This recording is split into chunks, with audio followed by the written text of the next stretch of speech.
వేల కోట్లు ఎగ్గొట్టి దేశాన్ని మోసం చేసి విదేశాల్లో తలదాచుకున్న ఆర్థిక నేరస్తులు ఇప్పుడు అక్కడ విందులు వినోదాల్లో మునిగి తేలుతున్నారు. ఐపీఎల్కు పునాది వేసిన లలిత్ మోదీ, బ్యాంకులను ముంచిన విజయ్ మాల్యా ఇద్దరూ కలిసి పాటలు పాడుతూ జల్సాలు చేసుకుంటున్నారు.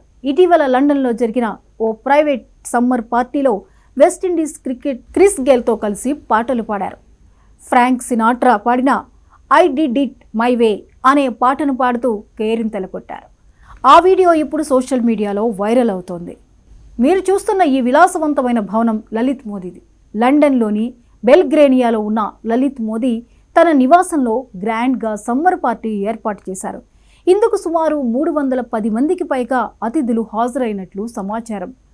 కారోకే సెషన్లో విజయ్ మాల్యా, లలిత్ మోదీ కలిసి పాటలు పాడుతూ ఎంజాయ్ చేశారు.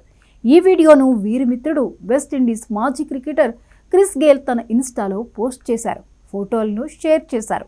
మన దేశంలో తీవ్రమైన ఆర్థిక నేరాలకు సంబంధించిన కేసులను ఎదుర్కొంటున్న ఈ ఇద్దరు ప్రముఖులు ఇలా బహిరంగంగా విలాసవంతమైన పార్టీల్లో పాల్గొనడం చర్చనీయాంశంగా మారింది. లలిత్ మోదీ కూడా వీడియోను షేర్ చేశారు. ఇది ఇంటర్నెట్ను బ్రేక్ చేస్తుందని ఆశిస్తున్నా, ఇది ఖచ్చితంగా వివాదాస్పదమే, కానీ నేను చేసేది అదే అంటూ క్యాప్షన్ పెట్టారు. ఆ వీడియోకు పెట్టిన ఆ క్యాప్షన్ వెనుక ధిక్కార ధోరణి స్పష్టంగా కనిపిస్తోంది. ఇద్దరు భారత్లో ఆర్థిక నేరాల్లో ప్రధాన నిందితులు. విజయ్ మాల్యా 9,000 కోట్లకు పైగా బ్యాంకు రుణాలు ఎగ్గొట్టి దేశం వదిలి పారిపోయాడు. లలిత్ మోదీపై ఐపీఎల్ సమయంలో జరిగిన భారీ ఆర్థిక అక్రమాలపై కేసులు ఉన్నాయి. ఆదాయపు పన్ను శాఖ ఈడీ నోటీసులు పంపించినా వీరు విదేశాల నుంచే వ్యవహారాలను సాగిస్తున్నారు. దేశవ్యాప్తంగా వేలాది మంది చిన్న చిన్న అప్పులకే ఆత్మహత్యలు చేసుకుంటున్న పరిస్థితి. అయితే వేల కోట్లు ఎగ్గొట్టి వెళ్లిన వారు విదేశాల్లో విందులు వినోదాలతో జల్సాలు చేస్తూ దేశంలో ఉన్న వారిని వెక్కిరించేలా చేయడం న్యాయ వ్యవస్థకు, ప్రజల నమ్మకానికి అవమానం జరిగినట్లేనని నెటిజన్లు మండిపడుతున్నారు.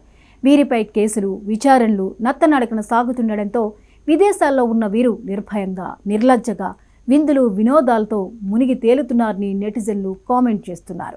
దేశాన్ని మోసగించి పారిపోయిన వాళ్ళు ఇలా విదేశాల్లో ఖుషీగా సేద తీరుతున్న ఉదంతం కలకలం రేపుతోంది. చట్టాలు తమని ఏమీ చేయలేవన్న ధీమా, దేశ వ్యవస్థలోని అన్ని రంగాల్లో వేళ్లూనుకున్న అవినీతి వారికి ఎనలేని ధైర్యాన్ని ఇస్తోందని విమర్శలు ఎక్కుపెడుతున్నారు. నేరస్తులు ఎక్కడున్నా, ఎలా ఉన్నా దేశ ప్రజల ఆవేదనను, కోపాన్ని ఎప్పటికీ తప్పించుకోలేరు. కొంత ఆలస్యమైనా వారికి శిక్ష తప్పదు. ఇప్పుడు ఉత్సాహంగా పాడుతూ వెక్కిరించిన ఆ గానమే వారికి చరమ గీతంగా మారే రోజు ఖచ్చితంగా రానే వస్తుందని చెబుతున్నారు.